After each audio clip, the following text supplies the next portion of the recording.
ബോളിവുഡ് താരം സെയ്ഫ് അലി ഖാന് കുത്തേറ്റു. വീട്ടിൽ വെച്ച് പുലർച്ചെയായിരുന്നു താരത്തിന് കുത്തേറ്റത്. താരത്തെ ആശുപത്രിയിൽ എത്തിച്ചത് ഓട്ടോറിക്ഷയിലാണ്. മൂത്ത മകനും നടനുമായ ഇബ്രാഹിമാണ് സെയ്ഫിനെ ഓട്ടോറിക്ഷയിൽ ലീലാവതി ആശുപത്രിയിലേക്ക് കൊണ്ടുപോയത്.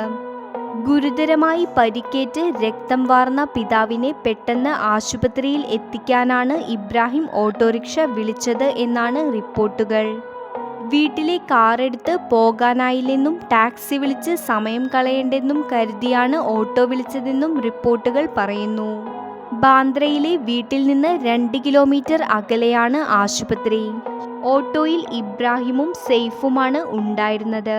ഭാര്യയും നടിയുമായ കരീന കപൂർ ആശുപത്രിയിൽ ഓട്ടോയ്ക്ക് സമീപം നിന്ന് വീട്ടിലെ ജീവനക്കാരുമായി സംസാരിക്കുന്ന വീഡിയോ പുറത്തുവന്നു. കരീന വന്നിറങ്ങിയ ഓട്ടോയാണ് ഇതെന്നും റിപ്പോർട്ടുണ്ട്. ആക്രമണത്തിന് തൊട്ടുപിന്നാലെയാണ് ഇതെന്നാണ് നിഗമനം. 54 വയസ്സുകാരനായ സെയ്ഫിന് 6 കുത്തേറ്റിട്ടുണ്ട്. നട്ടെല്ലിനു സമീപവും കഴുത്തിലും ആഴത്തിൽ പരിക്കേറ്റിട്ടുണ്ട്.